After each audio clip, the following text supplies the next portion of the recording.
நடிகை ஸ்ரீபிரியா 70 காலகட்டங்களின் கனவு கன்னி, ஒரு அற்புதமான ஆகச்சிறந்த நடிகை. நடிகை ஸ்ரீபிரியா அவர்களை இயக்குனர் பி. மாதவன் அவர்கள் முதலாக 1974ஆம் ஆண்டு முருகன் காட்டிய வழி என்ற திரைப்படத்தில் அறிமுகப்படுத்தினார். அதே ஆண்டு இயக்குனர் கே. பாலச்சந்தர் அவர்கள் தான் இயக்கிய அவள் ஒரு தொடர்கதை என்ற திரைப்படத்தில் முழு கதாநாயகியாக அறிமுகப்படுத்தினார். அதைத் தொடர்ந்து ஸ்ரீபிரியா அவர்கள் தமிழ் சினிமாவின் தவிர்க்க முடியாத கதாநாயகியாக மாறி சூப்பர் ஸ்டார் ரஜினிகாந்த், உலகநாயகன் கமலஹாசன், நடிகர் திலகம் சிவாஜி கணேசன் என்று அன்றைய முக்கிய நட்சத்திரங்கள் அத்தனை பேரோடும் நடித்தார்.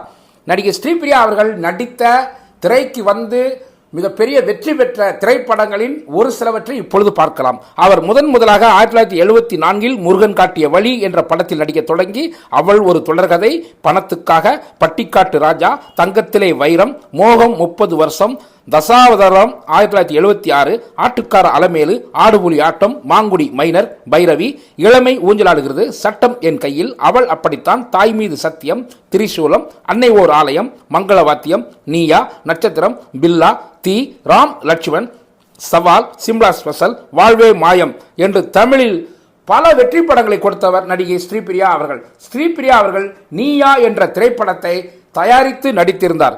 ஸ்ரீபிரியா அவர்கள் கன்னடத்திலும் மரியா மை டார்லிங் என்ற படத்தில் நடித்திருந்தார். தெலுங்கில் அந்துலேனி கதா, சிலகம்மா செப்பந்தி என்ற படங்களிலும் நடித்திருந்தார். ஸ்ரீபிரியா அவர்கள் தமிழ், தெலுங்கு, மலையாளம் என்று ஒரு ரவுண்டு வலம் வந்தார். ஸ்ரீபிரியா இன்று ஒரு அரசியல்வாதியாகவும் இருக்கின்றார். ஸ்ரீபிரியா தமிழ் சினிமாவின் ஒரு தவிர்க்க முடியாத நட்சத்திரமாக கொடிகட்டி பறந்த நடிகை என்றால் அதில் நிச்சயம் மாற்று கருத்து இல்லை.